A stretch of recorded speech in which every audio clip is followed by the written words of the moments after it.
So the domain and the range of a function. Okay, so just want to recap on the terminology here. So natural numbers, positive whole numbers. So as shown there, the first one being 1, so 1, 2, 3, 4, and so on, as long as they're positive whole numbers. Z are integers, positive and negative whole numbers. Q denotes rational numbers or fractions. And irrational numbers then are numbers that cannot be written as a fraction. For example, your square root or pi would be an example of that. Now, so looking at the domain, the range, and the codomain. Now, I'm going to be looking at that in detail in a few minutes. So the domain is the set of input values, as we've just spoken about in the last tutorial. And the range is the set of actual output values. And the codomain is the set of possible output values. So all the output values that are possible. Now, so just moving on in the notes, looking at this example here, okay? So you have a function shown on the right, okay? And your domain you're given as the function of n, where n goes to x, where your function is x squared. Okay, so the domain is n, the codomain is also n, and the range of values, when you input your n or your natural numbers, the range of values, so when you input 1 squared is 1, 2 squared is 4, 3 squared is 9, 4 squared is 16, and if you were to keep going, 5 squared 25, 6 squared 36, and so on. Okay, so your domain is n, your codomain is n, so all the possible output values, and the range is also n. And in this case, the codomain and the range are the exact same, because all the values in the range are all the values in the codomain are all used as values in the range. Now, if you look at this function below here, the function where r is a real number, and the function is x squared plus 2. So the domain of the function is the set of real numbers. So the domain is r, the real numbers, and the codomain is also the set of real numbers. Okay, so domain intervals. So when we have an input, a function gives certainty about the output.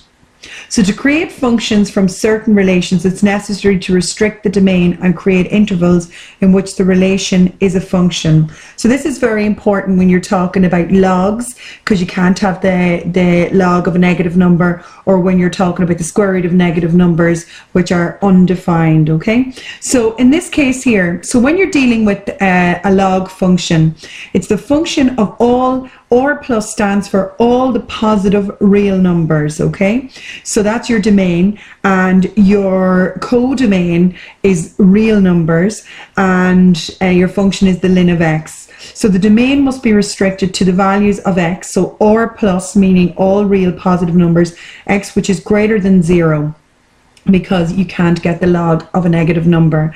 And also, if you look at the next one, for the function f of x is equal to the square root of 4 minus x squared. So the domain must exclude values which are less than minus 2. Now, if you look in here, if you put in minus 2 and you square it, you'll get 4 minus 4, which is 0, and that's okay. So that's why they've gone less than minus 2. So if you go to minus 3 squared is 9, and 4 take away 9 is minus 5. So you'd be left with the square root of minus 5, which is undefined.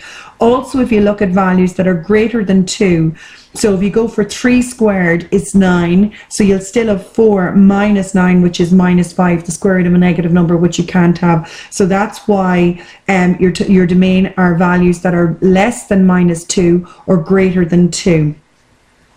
Now, this is very important down here, the main features of the function. Okay, so important to learn this. So the function, this is the name of the function. So as we've stated before in class, f can be the name of it, g can be the name of it, h can be the name of it, it doesn't matter.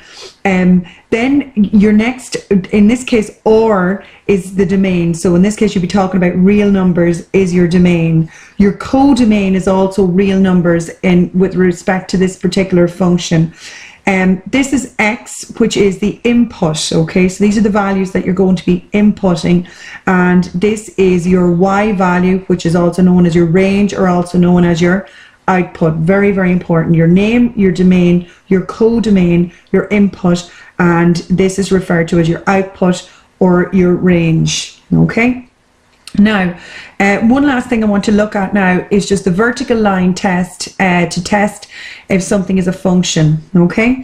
So if you were to draw, if you're given a function, the graph of a function, you can test, or a graph, you can test if it is a function by drawing a vertical line. And the vertical line can only intersect once at most, and if it intersects once, then you can state that it is a function. So if you look at this cubic function here, the vertical line just intersects once, so therefore this graph represents a function. Whereas if you look at the circle over here and you draw your vertical line, that vertical line is intersecting twice, so therefore it is not a function.